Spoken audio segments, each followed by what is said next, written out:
Hey guys, welcome back. Better Than a Let's Play, episode 25. I'm Enigmas, and today we're continuing with our testificate mega build. That's the only thing I can think of to call it that's in any way descriptive. We're back here at the mountain. We've done all the terraforming that I'm going to show you. Like I said in the last episode, any other terraforming, I'll just do it off camera and be done with it. So now we get to start building. It's my favorite part. It's always my favorite part. And as is sort of my habit, we're going to start with laying out the profile for the basic shape of what we're trying to build, and then we're going to take it from there and expand upon it until it becomes something that actually looks like something. Now in this case, what I want to do, you can see we're working basically from the top of the mountain. We've got that little strip of land that we left with the quarry. And now I want to make it look like the largest area of the build was actually hewn out of the mountain, and they left an arch at the very top so that it wouldn't fall on their heads, because, you know, testificates, they tend not to show their intelligence when you're nearby them, trying to protect them from zombies or arrange some sort of trade deal with them. But when it gets right down to it, if they were complete idiots, they wouldn't have built houses and survived long enough to build blacksmithies and all that other stuff. So it's entirely reasonable that after many generations of very slow progress, they may have come up with something that resembles an arch. I don't know why I'm even trying to come up with a backstory for how they came up with an arch. We're building the arch, and the idea here is trying to come up with a natural transition between the roof of the structure, the enormous complex that we're building, and the naturally existing roof, which is mostly hardened dirt and spiders right now. So you can see we've got the general arch shape, and now it's just a matter of expanding the roof to roughly the size that we want it to be. The idea here is I don't want to add any more to the actual upper part, the natural part, than I absolutely have to in order to make this work. So I've got sort of a symmetrical shape, as if to imply that the first strip that I put in that's got the arch profile on it would be the middle. It doesn't stay that way for long, but we tried. And now it's just a matter of copying that profile across both sides. And I'm mixing stone, regular smooth stone, with cobblestone, just to give it a little bit of textural differences along the way that can kind of make things look a little bit more interesting than they would otherwise look if they were made out of one single material. Now, I mentioned in the last episode, I actually I like the cobblestone look with the texture pack that I'm using, the Soaratex Texture Pack, because it's one of the few cobblestone textures I've come across that doesn't look like it was specifically made to look intentionally gaudy and shabby. Like if you look at the other texture packs that I've used, Sfax and Ravans, they're both very different from their smooth stone counterparts. So in this case, we get something that's actually, it looks like a bricks and mortar kind of effect, and it's a very subdued sort of contrast kind of thing. I actually really like it, and it's something that I'm happy to use for building because it looks like something people would want to build out of. So you can see now we've almost got that one side almost completely filled out. We've got the profile spread out across the entire width of the roof on that one side, and we can sort of see how using the micro blocks like this really smooths it out and makes it look a lot more reasonable, I guess you could say, a lot more refined than if we were just using whole blocks or even whole blocks and slabs, because we can do 1/8 of a block at a time and we can stack them so we can get as close as you can get to a smooth transition in Minecraft without some sort of strange mod that actually does a perfectly smooth transition. I would love to see a mod like that, but I'd hate to see what it would do to your frame rate. So now you can see we're over on the other side. The one side is done. Now we're over on the side closer to us here, doing the same thing basically. The only thing that's slowing this down is swapping back and forth between the two different materials to try and get a reasonable mix of the two, and then trying to also make sure that we're using the right thickness of blocks because things get really confusing real fast when you accidentally put the wrong block in place, trying to decide which one to break and what you have to replace it with and all that other crap. So you can see it doesn't take long. It doesn't take long at all. And it's well worth it. It's a very rewarding kind of a build, because then you can step back and look at it and you say, wow, that's actually pretty cool.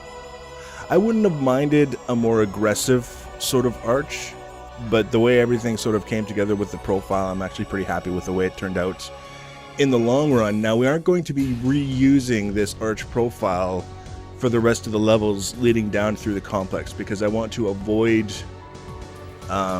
sort of solid shapes blocking the ability to see through the complex. Now, obviously, when we get down to the little buildings and such throughout the complex, those will have to block the view to a certain extent.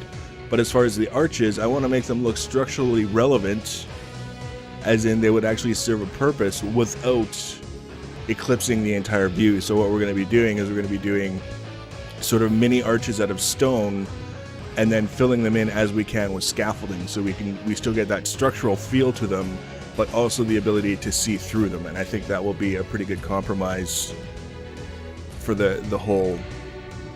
It looks like it would hold something up without blotting out the sun, as it were. Now, this is sort of transitioning down, and again, I didn't necessarily want this to have to conform to one sort of smooth profile for the arch. You can see actually where the two different sections, the roof section and then the wall section, sort of intersect.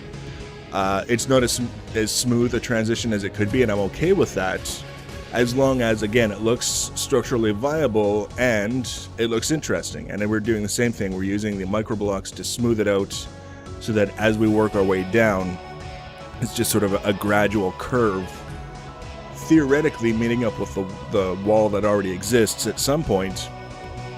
But for now, it's again, it's one of those things where you put it in place and you're able to look back on it and say, yeah, I think that's really cool. But that little pocket, there's a little pocket in that dirt area that I'm kind of digging out now, and it's always full of monsters. Like, every time that I've had to look in there for whatever reason as I was moving along, you can just see like a little sea of monster heads looking up at you. And they're kind of like, you can't tell if they're just bored and they want to play, or if they want to kill you.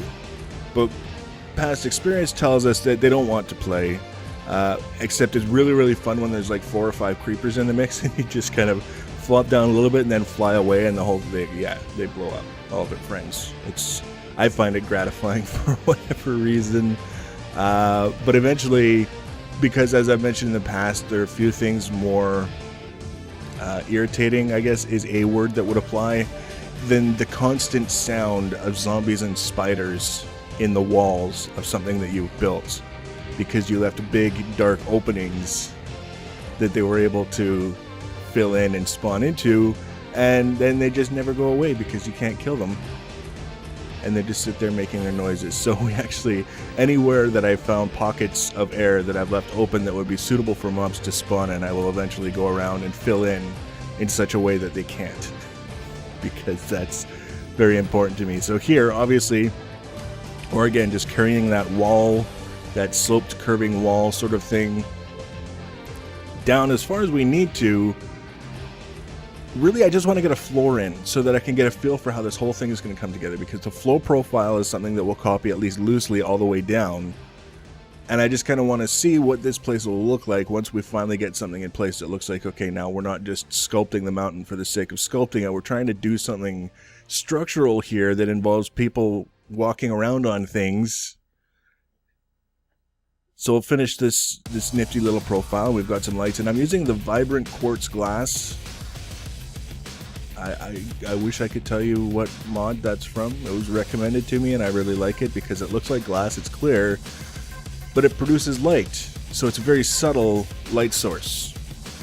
Vibrant quartz glass, something. So now you can see we're starting to get a floor in, and again, I'm putting the lights directly in the floor so that I can build wherever I want, and I don't have to worry about leaving room for torches or making interesting places to put torches. If I decide to later, I can. If I decide I still don't want to later, then I just have to leave things exactly as they are, which is always kind of fun. So that's about as far as we're going to get for this episode. This was approximately 3.5 hours of build time to get all of this in. The ceiling, the 2 sloped walls, and then the floor. The floor is only about half done. So in the next episode, we're going to focus a little bit on the floor, and then we're going to carry it down to the next level. We're going to finish the sloped bit on the walls to the natural existing walls, and then we'll put in another floor. We'll see what we can do about adjusting the profile just a little bit. And before you know it, we're going to be in a place where we can start adding structures for the testificates to do strange testificate things in.